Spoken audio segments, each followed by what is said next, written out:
Welcome back to the Win with Dice podcast, a podcast featuring members of the Win with Dice team. I'm Calvin, and I'm joined here by Ramon. Hey guys, if this is your first time on the podcast, Calvin and I are both DMs. GMs, we play in a bunch of tabletop RPG games, and we run a bunch of tabletop RPG games, and we just like to take a casual approach to doing that hobby.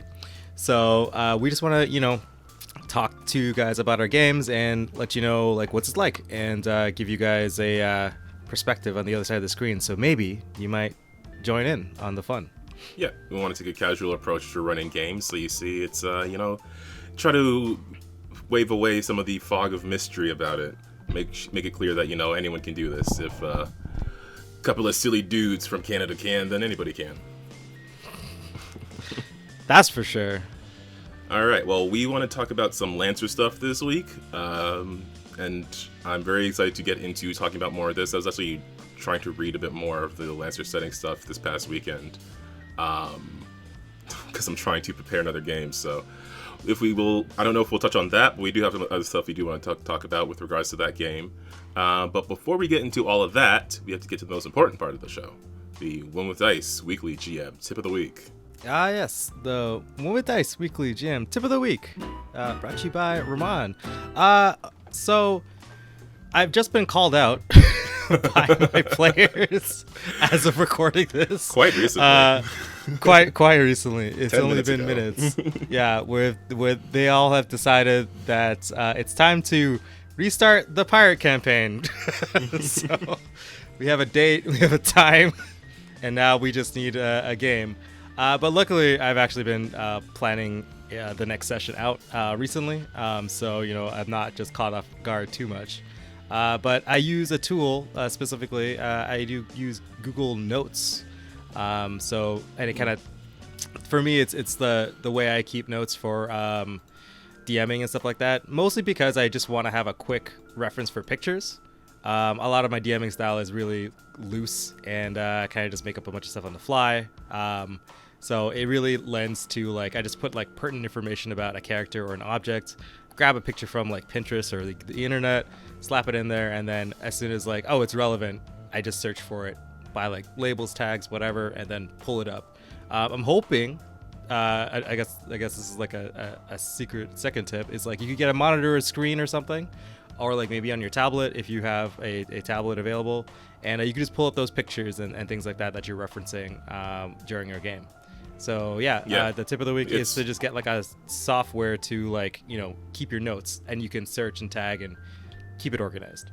Yeah, it's super useful for when you're playing in person, especially being able to give players that quick reference, or even online really, but you have to do a bit more setup for that, because you have to have some sort of, whether in Foundry or Roll20, some sort of note or journal entry or whatever set up that you can show to players that has the images you want in it.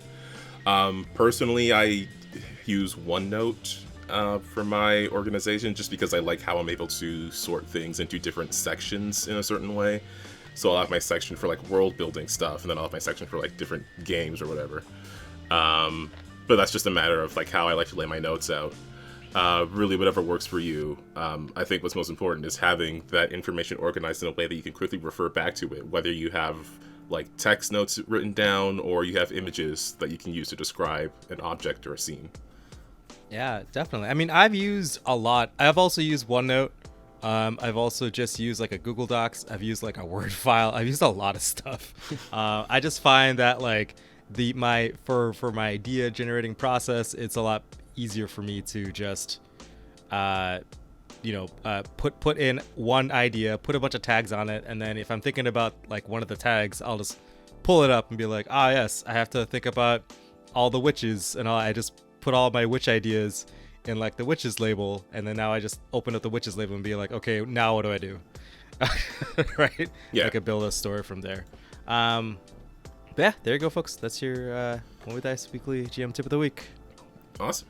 All right, well, let's hop into talking about the Lancer Mech RPG. Specifically, we wanted to cover maybe some out-of-mech combat up first, and then maybe get into just talking about Lancer in general, adding different sorts of systems onto it, sort of things like clocks and timers. We could talk about that a bit.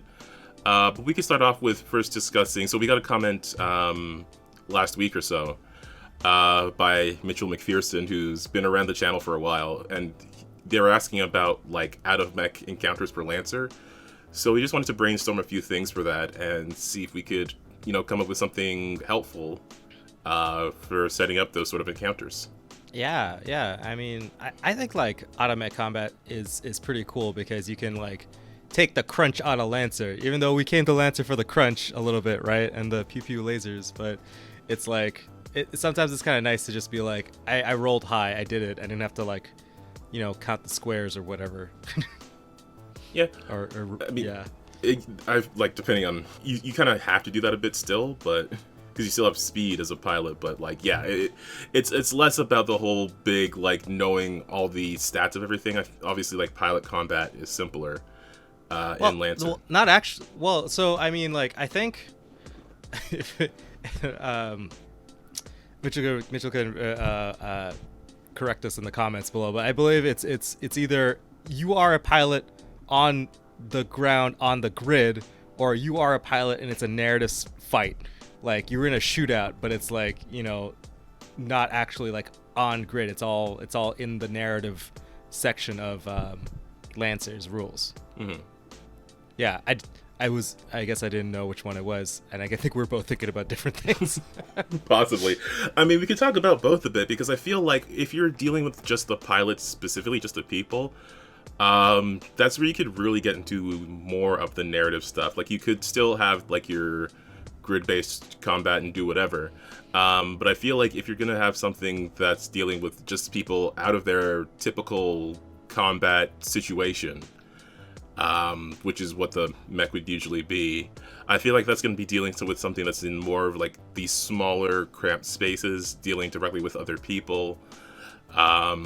That's where you can get into something like more of the like maybe the political stuff if you're dealing with certain structures, or just interpersonal conversations trying to work with different people. Or that's more where you could do more like the long-term narrative stuff or the long-term downtime stuff. Yeah, sometimes you just gotta air out a whole bar, just walk up and all your enemies in there. You're just like, right? Maybe you're the bad guy. I don't know, but everyone's the bad guy in someone else's story. I would argue all of my players are always the bad guy. In the enemy stories, yes, not in ours. These people are just doing their jobs, okay? They just woke up. Their job of stealing water from a planet.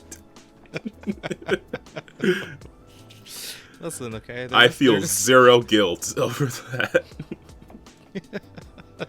That's fair. But, they were baddies doing bad things. But they were at least, they were hired.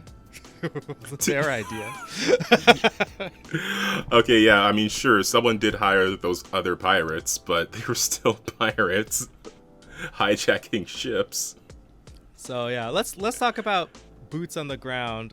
Let's say like you are a dude and you're on the grid, and you find yourself staring down maybe a mech, maybe a couple other dudes, maybe a squad, and you're feeling like, man, I'm gonna die. Yeah. You would be correct. Actually, mech combat, if you're just a pilot, is quite lethal.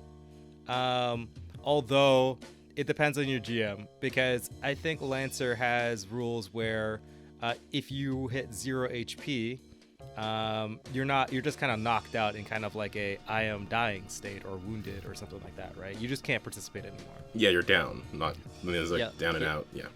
Yeah, I think it's called down and out, right? So then, I still think that like the rules, you are very limited in what you can do. It really does feel like if you're out of your mech, you're on the back foot. But, you still have your guns.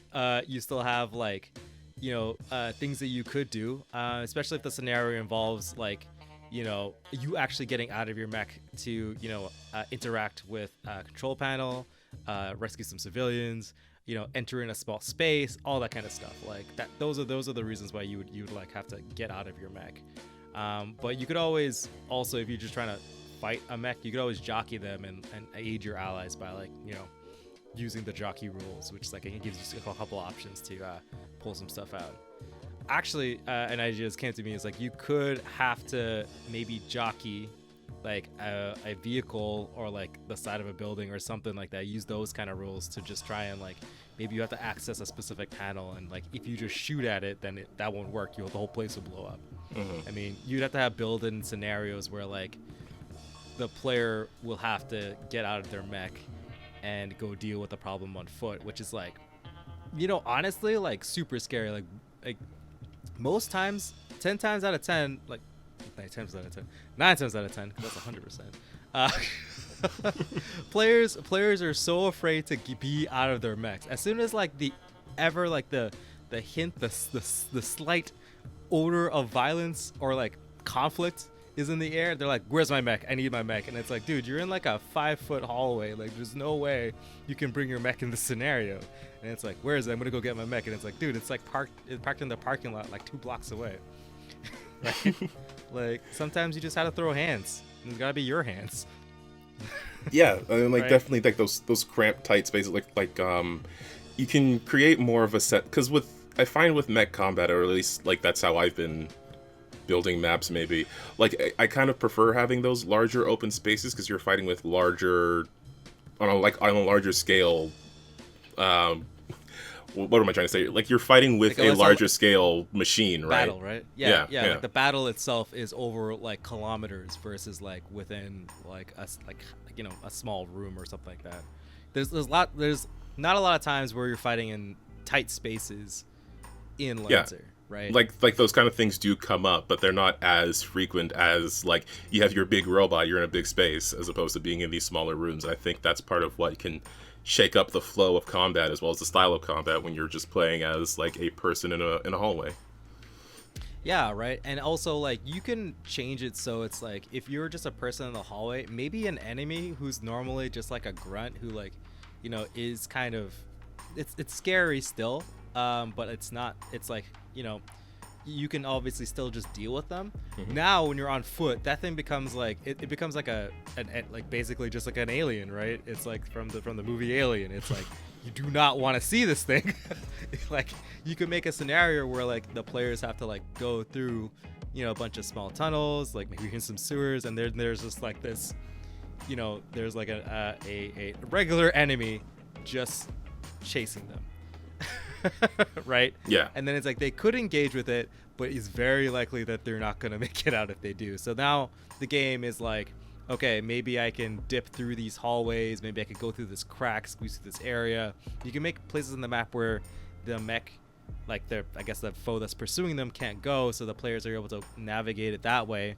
But obviously there's going to be some open areas. Obviously there's going to be some places where, you know, they can use their tools. Because one of the things that I find is that often, like, characters will have like equipment, right? Like for Lancer, so it's like, you know, you got like grenades, a patch, or a music box, like you get 3 things for like just on the normal, right? When you're going on a mission, Right. and you never really get to use those stuff, right? Unless there's like in the narrative scene. But I think that, like, at least for me, I have very few times where people looked at their inventory as a pilot being like, oh shit, I should use this grenade. Right? Yeah. I mean, that was something I came across when I was setting up those pre-gen characters for that game that I ran on the Untold Stories project channel a while back. Like, as I was making these things, I was giving the pilots equipment, and that was it just felt like over preparedness to me, because I mean, I knew for sure it wasn't gonna come up, but I put it in there anyway. But like, it doesn't really come up very often, because you're usually focused on the mechs of the mech RPG. Yeah, for sure. And it's like, you know, you have those skills and triggers and stuff like that. So you have to like build a scenario to think of like, okay, like let's go back to our, like, we're trapped in the bowels of our ship and we're trying to, you know, deal with this alien that's crawling through our vents and shit, right? And it's like, oh god, we can't handle this. The scenario of like the combat, right, would be like our little pilot dudes, and then there's the alien, and then you have to get from one side of the map to the other, right? Super simple, super cool, like horror trope kind of deal. Right? And you don't know where the thing is. Obviously it's hiding, right? And you just, if this was online, then you could just put it on the GM layer, and then just all of a sudden, if they enter the wrong room, it's like, boop, this thing's here. Yeah. right? And then it becomes, oh geez, I gotta get out of here. But you could put like, you know, gates, maybe lockways, maybe partially destroyed stuff, so like the players would have to like use their action to remove that thing that's blocking its way, or like maybe create obstacles too, right? Like you can think about like, okay, did someone bring any sort of tools, any sort of distracting devices? Like they can plan and set up like, you know, put like one of their speakers somewhere, or like send their flying drone like off to one side, so the you know, obviously like that drone is not long for the world because the thing's gonna catch it. But it's like, you know, let the players preparedness like shine through. Like think about, you have to build in things to use up the things that they brought, and not just rely solely on like their roles, right? Because I think that's one of the things too. I feel like equipment specifically in a lot of games doesn't really matter unless it directly impacts how much damage I can do, how do I reduce damage, and how do I get my HP back, right? So it's like, I think if you focus your narrative combat boots on the ground thing with like obstacles and scenarios where the players can use their items to just solve problems on the map, then I think that'd be pretty fun. It becomes like a little bit of a board game at that point. Yeah, especially because some of the equipment feels like it's more narratively useful than specifically combat useful. Yeah, well, that's the thing. It's like you have to kind of peel back like the rigidness of you know, mech combat to have your character, your pilot, kind of be effective on the grid, because like the options that you actually have as a pilot is a little bit limited. Like I know, like I don't think I've ever really run like I'm on the boots ground like combat scenario like that. Definitely has crossed my mind. I just haven't run it in my games yet. But every time I experienced it in other people's games, it's always like, what do you want to do, right? You have like an action basically, right? Or two actions if you didn't move or something like that, right? I forget how much actions pilots get. But then it's like, okay, what do you want to do? It's like, oh, I want to jockey the mech and shove my thermite grenade into its vents. And he's like, no, the GM's like, that sounds kind of complicated. I'm gonna give you a difficulty, and then you just make a roll, right? Right? And then it's like, oh, cool, you did it, right? You're able to do like the jockey thing. It's like, oh, I want to do the jockey action, but then you add a little bit extra spice on it.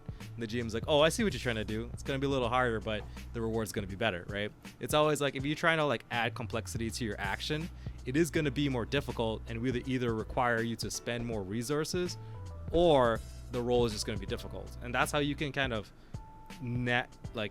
actually navigate those scenarios that isn't just like the rules. They're not in the rules.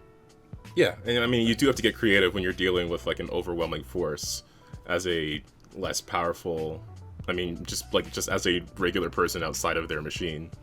Yeah, I remember one time we were fighting an SSC. So it was, like this cat lady, obviously a SSC spec ops. I forget what their actual Midnight. Yeah, Constellar Midnight. Yes. Yeah, the Constellar Midnight crew. I'm gonna call them the crew because they're cool like that. Sure. So yeah, this neon cat lady was like, dude, I need to take this psychic kid piece. And I'm like, you can't take that kid. I was looking for that kid all day. I gotta take him back to his mom. And then she's like, lol, snap fingers. An entire like mech like materializes, like blinks from the blink space. I forget what the mech's called. I want to say it's not the swallowtail. I'm forgetting all of my SSC mechs. But it's the one that's able to teleport. So that thing shows up, and then I'm like, ah, man, you don't even know me like that. So I just like, I just jumped on this thing and started like wailing on it. Oh, is it Morning Cloak? Yes, the Morning Cloak. That's what it is. Yes. Right. So a Morning Cloak teleported in front of me as like the cat lady ran away with this kid I was trying to like find, and yeah. So I went mano a mano versus like a Morning Cloak, and I got my ass handed to me. I think I almost died, but I think I took that thing's arm off with the thermite grenade. So then, like, you know, eventually we and that was like an actual combat. I think that we'll go into that later in like I guess when we explore like narrative scene combats, but like that kind of deal. It's like if you're gonna to fight a mech as like a pilot, you're gonna end up taking damage, and you're gonna probably like lose some HP, and you know, it's kind of scary. But you're also Lancers, so whatever. Like, get over it, kid. Just be brave. To be fair, my character did eventually die in that campaign, but he went out. You're too brave for your own good. I am too brave. To be fair, it was not a Duke this time.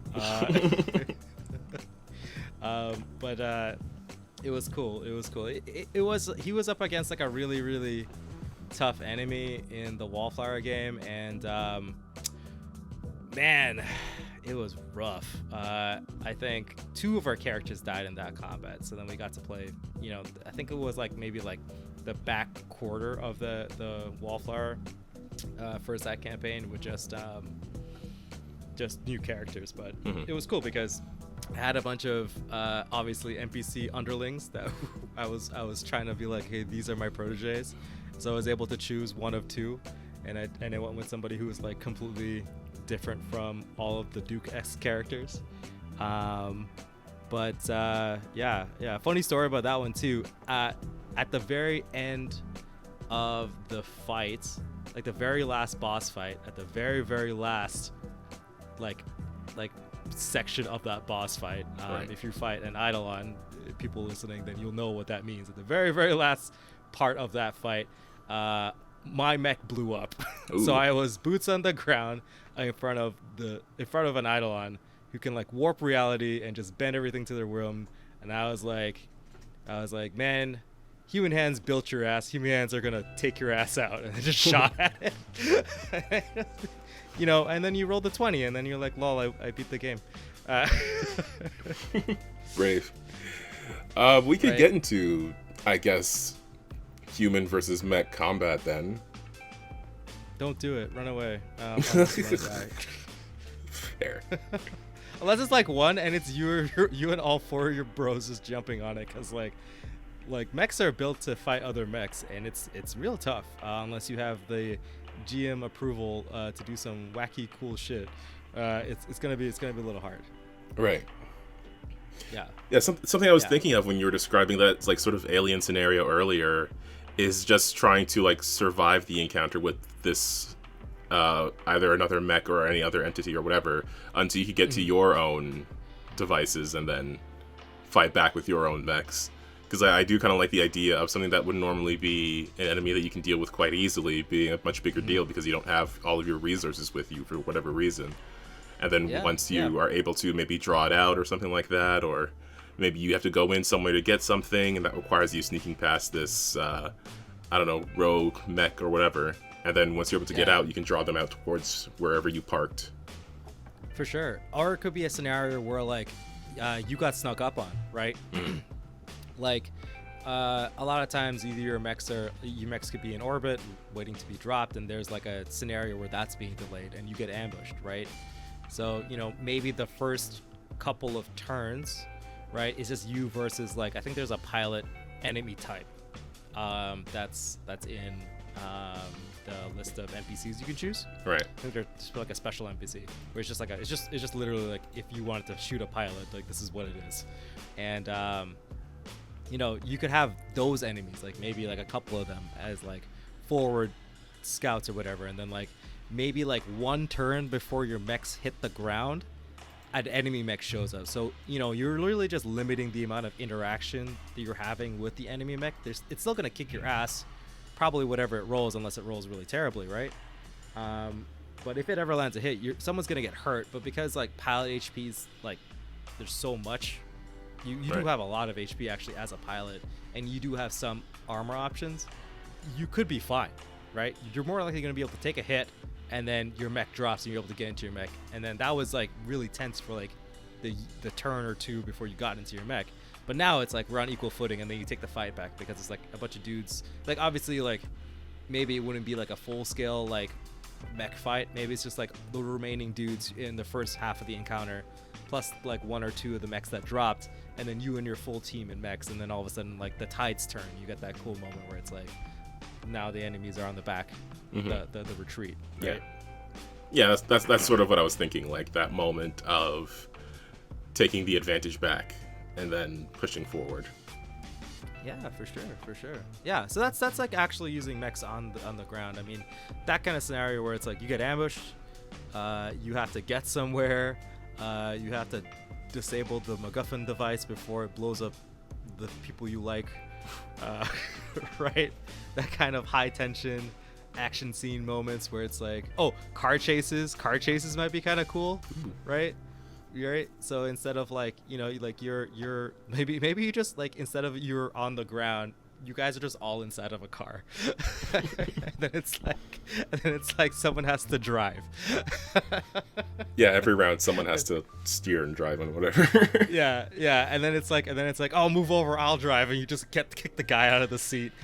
And dudes are like sticking out, like, you know, people are pulling up to you on like motorcycles, and it's like whipping out like Uzis, and you're just like, whack them with the stick, right? And it's just like, you know, they run into a cart full of cabbages, and everyone laughs. My cabbages. Yeah, right. Yeah. You definitely have to, like, I think as the GM, you have to mix things up a bit if you're trying to find a reason why people can't be in their mechs, as well as what they can do outside of them. That would be different. Do you want to touch on maybe like some of the narrative stuff as well? Oh yeah, I think like, well, I think combat. If you want to do combat like on the ground, as like a pilot, like a human, the narrative section of Lancer is really good because, like, again, it takes up, it allows like more freedom as a player to, like, think about a solution to the problem that you're posed as the character, right? It's always like, you know, it's like, oh yes, we have, like, dudes are pulling up with guns, what are you gonna do? And then, you know, you don't actually have to choose violence, right? Like, you can choose, like, okay, I'm gonna go run away and find cover, right? You can take actions to affect your position, give yourself an advantage, basically taking a turn to, like, you know, give yourself an advantage on a later roll or something like that. Or you could just go straight in and be like, okay, I'm going to just inflict violence on these guys. Or it's like, oh, I'm going to find us a way out of here, you know, that kind of deal. And in that instance, like, I think we said at the top of the episode, we can use a clock, right? Yes. You could have like a clock for bad guys, right? Bad guys clock here. Then it's like you're able to get away from the situation, clock here. Right, and then it's your choice of how you want to deal with it. Yeah, you can make one easier than the other by making the clock more. If you never use a narrative clock, I guess I should probably explain what it is. Yeah, I was gonna say if we should explain exactly what those are so people understand what we're talking about. Right. So if you think of like a clock, a narrative clock is like basically just like either like a progress bar or like a time kind of thing where it's like they have sections. It's like I get Lancer represented as like a pie chart. You could represent it as like a number or like a countdown or like a threshold or whatever you have to reach. But every time the players take an action, it's either going to fill, as in like add one. Like if the clock is like a 12 clock, it would be like 1 out of 12 pizza pie slices. Or it's going to do nothing, or it's going to fill another bad person, like the clock that's like, don't get this clock filled or the scenario is over, or like you lose clock, or it's going to remove portions of the clock that your good clock that you've already filled, right? Those are kind of like the scenarios of like what your actions will do. So like, you know, maybe the person who is going to hold off the bad guys will like if their action goes through, then maybe you're able to fill the we're gonna get away clock, and maybe you can reduce the bad guy's effectiveness clock, that kind of deal, right? If they do it really well, or they get to choose, or maybe the person's like, I'm gonna get an advantage, right? And it's like, well, okay, you rolled and like, yeah, you get the advantage, but the bad guys get to, you know, also get the advantage a little bit, so their bad guy clock gets filled a little bit, but then on your next roll you get like an advantage, that kind of deal, where it's like the players get to decide like without actually counting out squares, like how they want to address the scenario. Right. Yeah. So then in using that for, I guess, narrative, like that's more of an overarching story kind of thing, like as enemies become more effective or a player's plan becomes more complete, you can use that to track that sort of thing. Yeah. Actually, so we were being pursued in one game of Lancer, and my like we were split up. One person was sent on like an assassination mission, and another player another player went to do some investigating. Like we split the party up. There's like 3 of us, and so during like the assassination mission, I think something narratively happened, so we didn't end up completing it. But on the people who are looking for information mission, we were being followed, and we were gonna be ambushed. So like eventually, we got caught like in a bathroom, and there was like a big shootout. Someone like threw a grenade in. It was all sorts of craziness, right? So the GM had to like. Obviously, it's like, okay, you're stuck in this bathroom. Someone threw a grenade. What you gonna do? One person just jumped on the grenade. Ooh. I was like, okay, man, because there were civilians in the bathroom. Right? Oh. And I was like, okay, I'm gonna try and get the civilians out. So the dude jumps in the grenade. I try and grab the civilians and like chuck them out. And I think we were able to, between the 2 of us, like, obviously the guy who jumped at the grenade like got wrecked, but he was still alive because we're in the future. Right. But like, or maybe he didn't jump on the grenade. I'm sure he tried to like pick up the grenade and toss it, but it was like still close enough to hurt him. Yeah. Obviously because like, and again, for those roles, it's always like, for Lancer, it's like, if it's standard, if it's risky, is it heroic?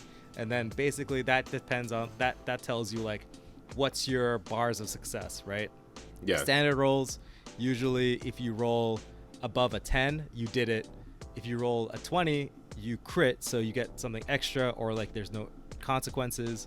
And if you roll below that, then it's like below like between 0 and 9, then you get the bad stuff, right? Right. And like risky is obviously like you get the bad stuff regardless if you did it or not, unless you crit. And heroic is like you better have crit, because this is really, really ridiculous you're trying to pull off. That kind of deal. And then you choose your trigger. The person who's trying to like pick up the grenade maybe will choose like, I don't know what picking up grenade was. Like maybe they're trying to get somewhere quickly, trying to quickly get there to the grenade before it blows up, right? So then he rolls, get somewhere quickly. Maybe he's a super soldier, so this is his first time doing the grenade pick up and toss maneuver. So like he gets an accuracy on it, he makes the roll, adds his trigger bonus. The bonus he gets to 14.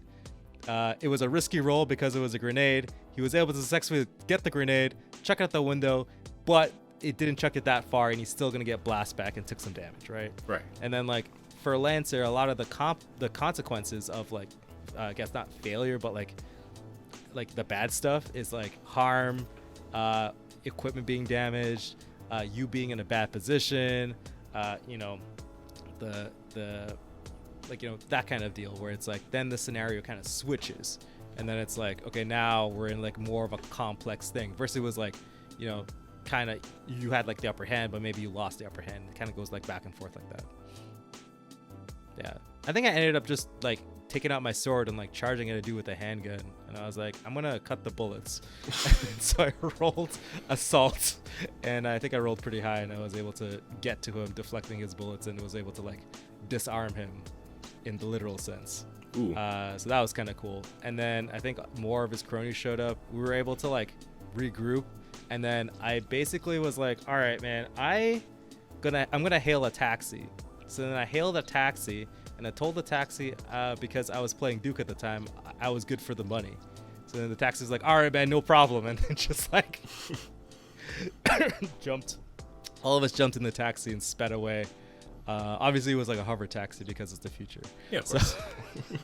So the hover taxi flew away, while these jabrones are trying to get us, failed. Yeah, and again, creative use of problem solving when you don't have the mech available. Yeah. So and like I think it'd be pretty cool, because then all of the damage and stuff like that, that's listed in like the I should say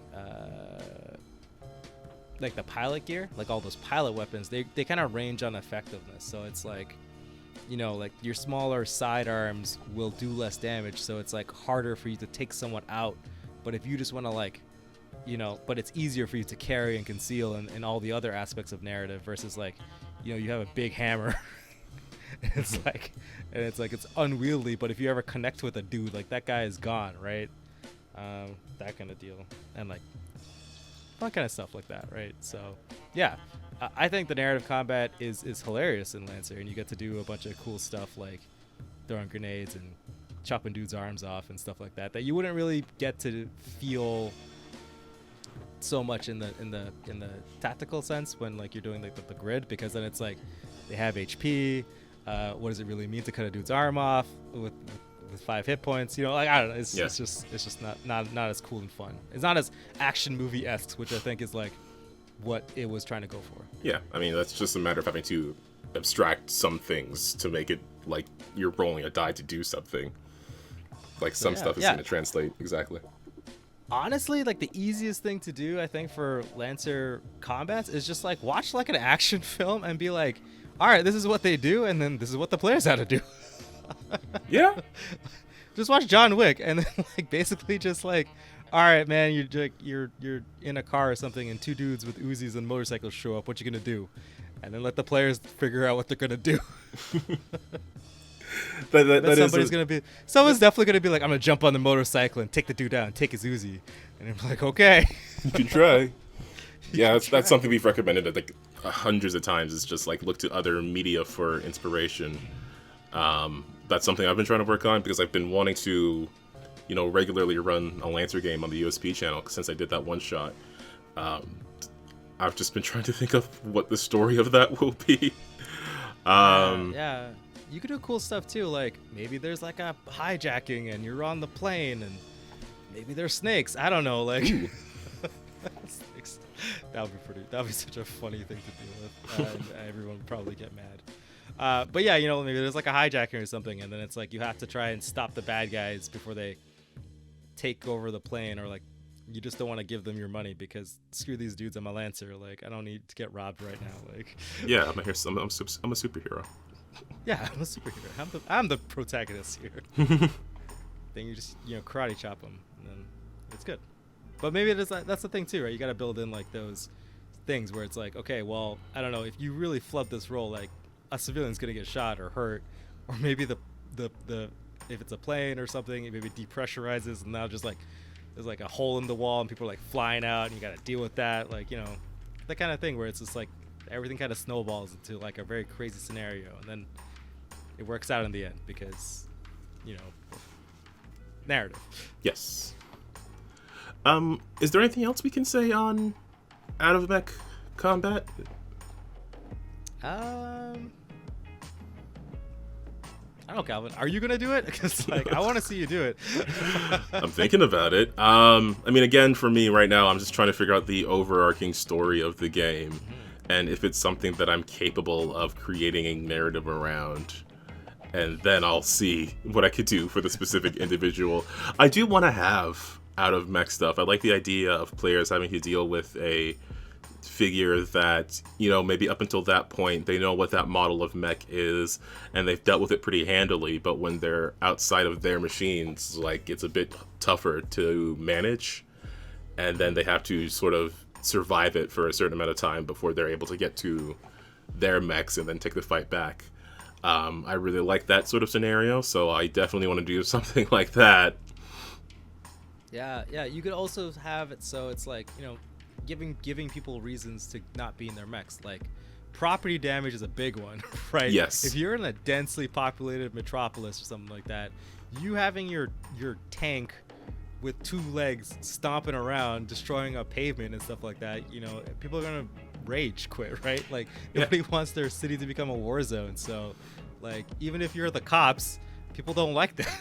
So, like, maybe the mechs are always a last resort. Yeah. Sometimes even mechs maybe have like a size limit, right? Like, yeah, you could do that too. If it's a densely urban populated area, then maybe only size 1 mechs can fit. And then if you're walking around with a giant apartment building Barbosa, like, what are you gonna do? Yeah, like I can definitely see a scenario where the players are trying to like help out a certain city or a certain location, and they don't want their place being stomped around by these giant robots, but maybe something shows up. But the players are still like restricted by this rule set, and it's like, you can call in your mechs, but it's going to sort of impact how the local populace sees you, especially if there's a lot of destruction. Yeah, so if you can deal with the problem without it, then sure, right? Maybe it's something where it's like it's actually impossible because, like, you know, you're in a fortified location where you can't get access to your mechs. You could also add in vehicles, right? I mean, just because there's a mech doesn't mean, you know, 4 wheels and a gun's not going to get the job done too, right? Yeah. So you could have like vehicles on the map being like, now everyone's playing Halo, right? Yes, I was gonna say. Jump in the Warthog, all your boys, right? That could be a thing too, right? You could always just like add vehicles. I mean, even if it's just like, I don't know, like a forklift, that thing could probably, you could just tell your players like, yeah, there's a forklift over there if you want to drive it. You just drive it into somebody, you know? I mean, that would be kind of cool. You could like, I think this actually happened in Alien, but I'm pretty sure Ripley like had the thing. So like eventually you found like, oh yeah, there's like a exosuit, but it's not like a mech. It doesn't have like enough power to really like do that much damage, but it's maybe enough to like help you restrain this thing or something like that, right? So yeah, that could be a thing you could put on the map. Again, just maybe like you know, just build in, if you're just gonna be a person on the ground or trying to build a scenario with just your players on the ground, you have to kind of build in a little bit of extra stuff. So it's like there's like a gun emplacement, there's like a, you know, there's like paneling and stuff where you can mess with the you know, the electronics in the area. You know, just put stuff on the map that your players can interact with, because a big portion of the player's like profile, or I guess makeup of the character, is the thing that you can do in your mech, right? Like your talents, you know, all of those abilities, your licenses, the main thing that makes you like a Lancer, right? So your access to all these cool licenses. You don't get to use those fun tools, so you still have to put the fun back into the game. Yes. Right? Yeah. You gotta do a little work on the GM side to make the experience of being a pilot in mech combat not so helpless. Yeah. Yeah, like you might have to tweak some things depending on what sort of scenario you want to get across to the players. But definitely you want to make it clear that they're fighting a much more powerful force relative to them. Yeah, definitely. Okay. Hopefully that is some good information. Of course, if you guys have any questions you want to ask about, you know, Lancer or any other game that we play, or just GMing or DMing in general, you know, be sure to drop them down below. We can really use them for discussion topics, and, you know, maybe get something across to you that you might not have thought of, and we can discuss something that maybe we weren't super clear on or hadn't thought to talk about before. Yeah, for sure. I mean, I think it's pretty cool to do like combat outside of mechs to kind of change things up but still feel like you're in an action movie. Yeah. Also, stealth is a big thing. I forgot to mention, like, stealth, you can't stealth as a mech. You have a nuclear reactor core that can easily be picked up by like a Geiger counter, right? like True. Even though your mech can say I can go invisible, really that's invisible to sensors, not like literally. Yeah, like you're gonna like the lensing on like your invisibility, it's gonna be very obvious. Yeah. Like magnets still work and contact, you know what I mean? Like you can still be picked up on sonar and shit like that. So if you want to go stealth mode, like Solid Snake, you're probably gonna do it on foot. Which actually, now we're talking about it, I think a stealth mission where it's like you put guards on the map and they have like the pre-programmed way of walking, like you obviously the GM figured out like, oh yeah, this dude's just gonna walk back and forth through the hallway, right? And have the players go through and dispatch all the guards. Might be kind of fun. Oh, so the players are like tasked with, because whoever's hiring them knows that these are skilled Lancers, they want them to go in somewhere and deal with maybe the security of some lockdown facility. But if they go in there with the mechs, they're gonna get noticed like right away. Mm-hmm. Yeah, so then you have to like, you know, work your way through, and it's like an actual map, but then you have like the again, you could use like the pilot enemy types or something like that and have them walk back and forth, and the players have to like deal with it, and if it ends up being a gunfight, it ends up being a gunfight, right? And then you're still in combat, right? Yeah, definitely. I mean, again, like all these depend on just finding some reason for the pilots to be somewhere where they don't have access to their mechs. And then what does that change about the difficulty of the scenario? By which I mean it increases the difficulty of the scenario. Yes, correct. But yeah, I think if you have a solid foundation as to why they can't use their main resource, then everything else should be able to spin out from there. Yeah. Okay. Well, continuing to talk about Lancer, this was something that I was wondering that I was going to ask you, and then maybe I'll ask it now. I was looking at building NPCs, and I was curious about like building or like bringing player character mech stuff into NPCs. Oh yeah. Like just having, because like, you know, there's NPC classes that are separate from the player licenses and stuff. And that's just a matter of like balancing things out so that when you're facing enemies, they're balanced for, depending on what tier they are and whatever, they're balanced for certain combats. I guess the licenses aren't necessarily balanced for PvP combat, but I was wondering about if you could bring in, you know, systems and weapons and other devices or whatever from a player character onto a NPC mech, because sometimes like if I wanted to have someone fighting a mech of a certain design that was a licensed design, like I didn't know off the top of my head how I would build that. That was something I did want to run by you. Oh yeah, so like there are parallels in a lot of the cases for in the mech templates between like, you know, the player mechs and like the NPC templates. Like the Berserker, for instance, has like the harpoon gun, which is definitely the Kroll rifle from like the Atlas mech, but also has like the, you know, the chainsaw, right? The what's it called? The chain axe from the Blackbeard. Yeah.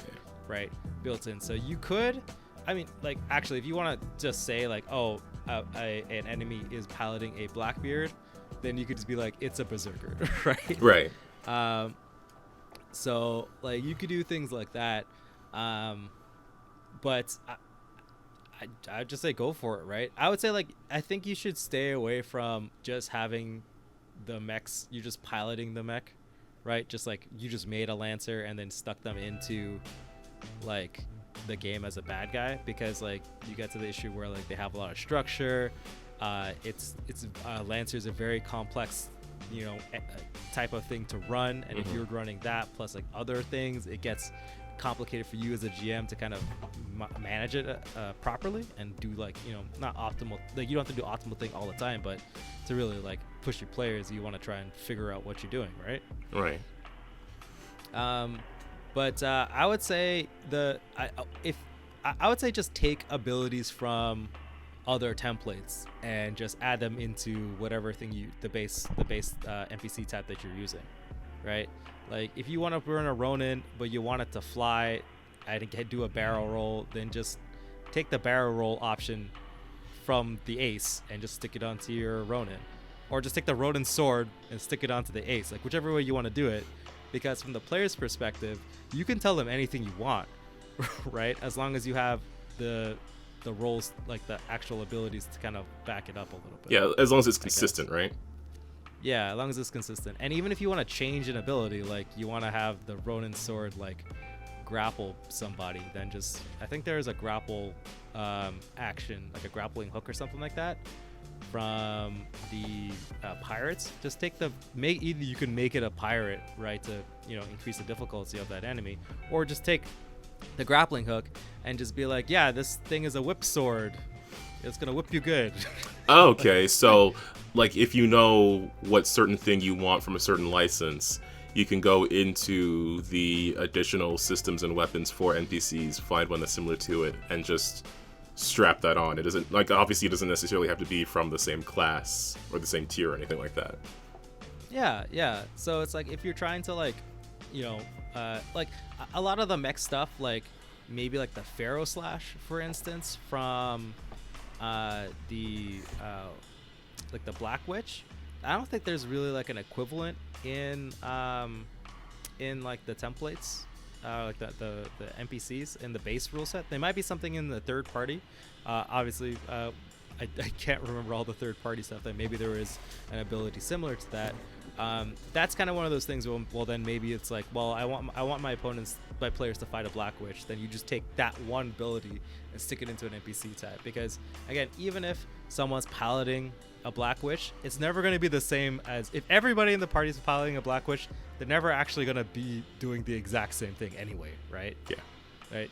Like all of even though the frame has a bunch of frame abilities, you don't necessarily have to like have all the same loadout. And I think that's where like you can just pick and choose little bits of flavor from like the player's side of choices, add that to your enemies. But I wouldn't just straight up being like, I'm making a Lancer that's piloting a Black Witch. Even like some talents, like if you just want like your dudes to have like the supersonic talent, then just let them have the supersonic talent. Like who cares? Right? The players would be pretty upset and be this dude instant teleport behind them, but them's nothing the breaks, personal. like, yeah, nothing personal. Like that would be kind of cool to have like a supersonic ace dude with a sword, and he's like shing, and you're like, oh god, and you just like die. Yeah, because that is one thing for me is I wanted to have more similarities between player and non-player abilities. Like for certain games, like for Pathfinder, I'm totally fine with NPCs being like completely weird and doing whatever, because it's a magical world with magical creatures. Like a creature can just do something that a normal person can't do. A hag can just do some spells that a normal person can't do, because that's just where they're from, what they know, what they do. But I feel like with this more like sci-fi thing, like what's physically stopping some NPC you're fighting from attaching the same kind of gun that you have onto their mech, or the same kind of system that you have onto their mech, or just me saying, hey, they have this certain frame or certain license or whatever.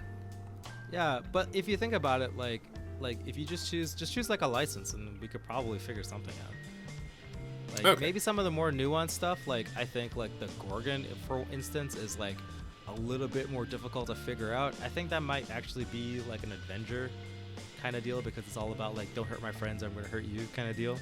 Mm-hmm. But you could, instead of being like, oh, this is a Gorgon type frame, it could be like, oh, this is a, like, but it's like modified or something like that, or it's got Gorgon parts because it's like it has got a couple Gorgon licenses, right, in it. Right. You can reference it that way, because like again, like obviously like the Berserker is the NPC Blackbeard, right? So you could even just, I mean, a lot of times I just use the Blackbeard model and just like slap it on, like, there's a Blackbeard here, watch out, and just use like the grappling hook thing and the crawl rifle as like, the assault grapplers, right? That kind of deal. Right. Although if you do put assault grapplers on your Berserker, like GG to all of your players. Well, that sounds like a good idea then. Okay, well that's something I can look into, because that was just something that I was wondering off the top of my head. It would certainly make making NPC tokens with retrograde easier, because then all my aces or all my certain like class types don't have to look the same. Although I still have all those tokens that I downloaded from Siege, so I'm not at a loss for tokens here. I was gonna say, like, you could just have like a lot. You could even just like grab a plane from like real life and just stick it into a token and be like, now you're fighting a plane. And then it's just a plane. And just right? use ship stats, sure.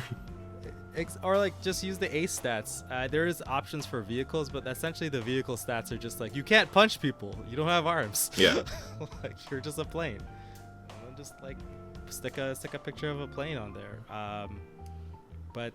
Yeah, like you could just, Lancer's very much like mix and match, and as long as your players are like, oh, okay, if they don't ask any questions, then you did it.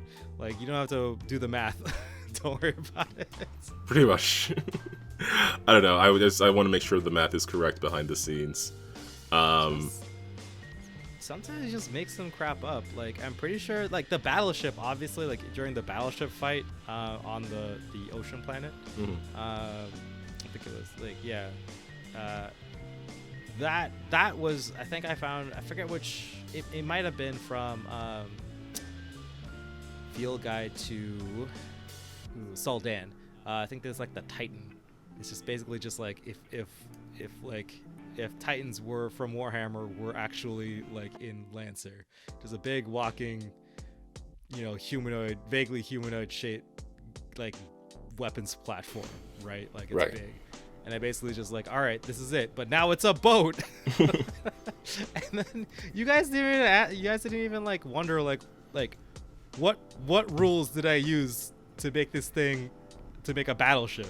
You just accepted that this battleship had a giant laser cannon and could launch mechs, and was really slow because it's a battleship. Yeah. Nobody questioned me. Everybody was like, I was like, oh my god, it has a death laser cannon, and then that was it. You never asked me like, what is this, and where did you get the idea of this from, or like where did all these parts come from? I think I stole parts from other stuff too. Like I was just like, whatever, I'll just mix and match some shit, and then it's a battleship. Yeah, that's fair. But because I at the time, like I didn't even think to say or ask anything like that. It's just like it's a ship that does ship things. So I guess it's just the consistency that works. Yeah, exactly. Right? Like I even stole some stuff, like like you guys had like that Atlas missile on your ship, and then I think it was the Nijimura, maybe, or am I mixing up my ship? You are mixing up ships, because I definitely called the ship the Nijimura in my game. Aha! Yes. So right, that's why. That's why I was like, some ship out there is named the Nijimura. I don't remember what I called mine. Which JoJo character did I take that from? If you post it in the comment, you win a prize. The prize is nothing. The prize is you get a HiFi from Calvin. Fine. But like that Atlas missile or whatever, I just stole it from, I forget which NPC even had it. Like I think it might have been from the Ultra NPC thing, and I was just like, okay, you guys just have this now. I found a cool missile icon and I just put it on the map, and I was like, here. Isn't there a reward or resource thing that is something like that? Because I did something similar to that in my game, where I had like, you could have like a one-time use of a weapon from the ship, and I think I got that from something, but I don't remember where it was from. Yeah, but I don't. It may have actually be the Atlas missile from either it's from a license or a frame or something like that. But again, it's like nobody questioned like where I got this missile from. I just said you could have it, and they're like, sick. Right? Of course, our futuristic giant battleship can launch an intercontinental missile. Yes. Oh, right? From downtime resources, you can get tactical advantages. Oh yeah, true. Yeah, you can get tactical advantages. That's what I was you thinking can of. even give them. Yeah, you could even give your players like exotic equipment, which is basically just like, do you want something from a very specific license? Then here, you could have it, and it's one-time use kind of deal, right? Or like it's use until it blows up, kind of deal. You could have it as. Yeah. I think that's probably a good way to do that as well. I think Mutants and Masterminds works very similarly if you want to like make a temporary device to give yourself temporary powers that aren't limited by the usual power limits. It's just that it's going to be temporary. Yeah. Also, that ship was like size like 6 or something like that. Something huge, right? And it's like when things get that big, then you could also let them count as objects, right? So now all of the object associated abilities and talents come into play, where like you could do like 10 damage to an object through like I forget which, might have been the heavy gunner one or the siege specialist, where you're just able to just plow, just do 10 damage to an object. I think that's pretty significant, because like a size 6, size 7, this giant thing probably has like a shit ton of HP anyway. Right? Yeah, right. yeah. So you have to mow through that. The submarines, you guys ever question me like what I use for the submarines, right? Because in real life, submarines launch missiles and torpedoes and shit like that. So it's actually like it was a Rainmaker commander. Ooh. Right? And I just took an ability. I just made up an ability called dive.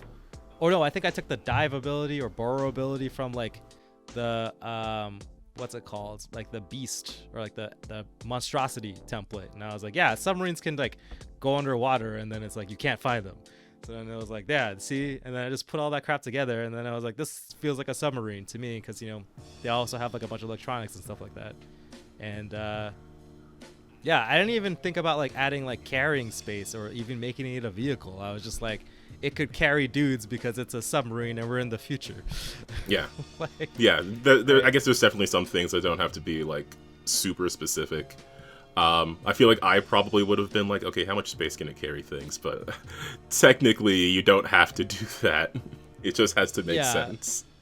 Yeah, well, because like you care more about the amount of enemies on the map at a time that your players are dealing with, and like how hard those enemies are, like how much HP they gotta chew through, how hard are they to hit, what options the players have, right?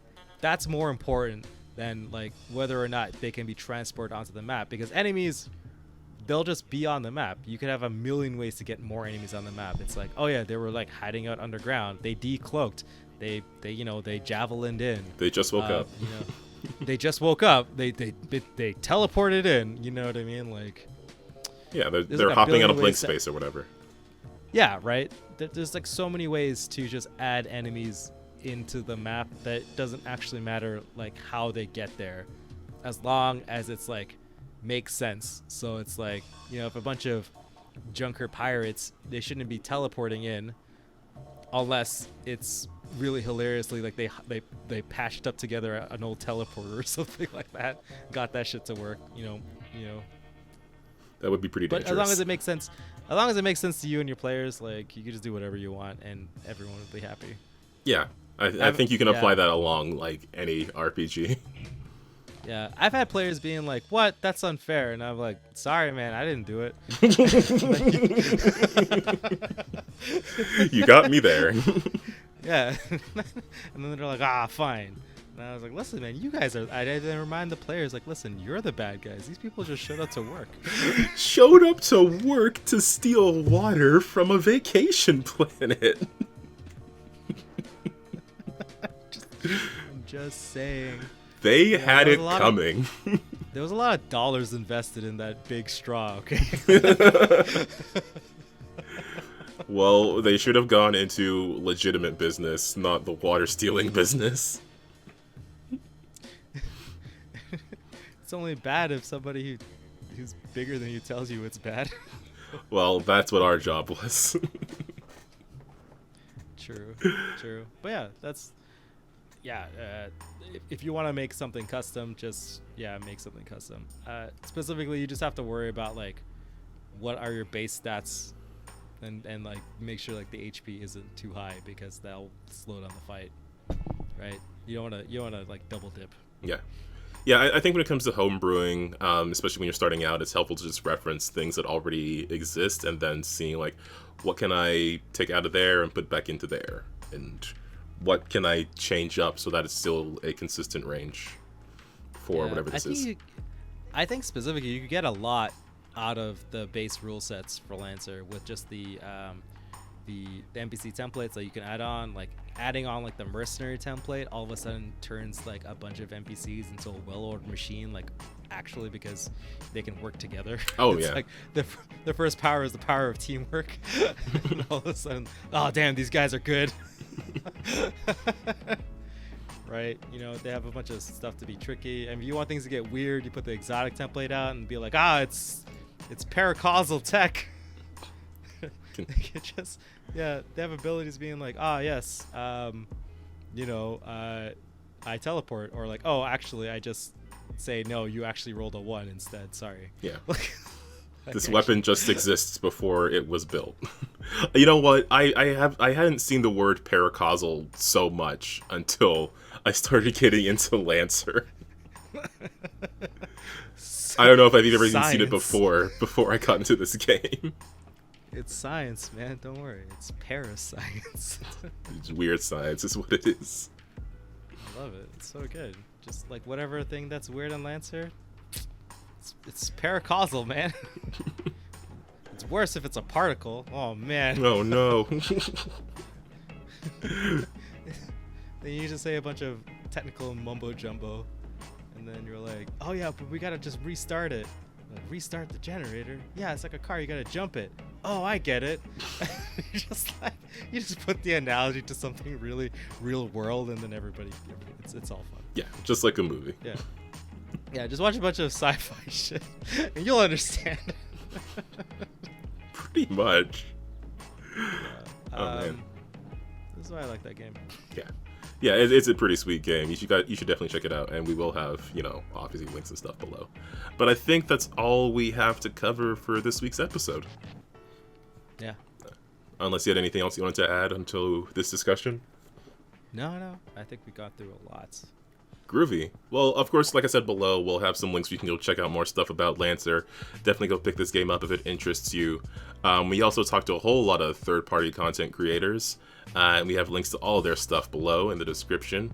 Also, very importantly, I wanted to give a shout out to the Untold Stories project, where I'm at on Mondays playing the superhero game.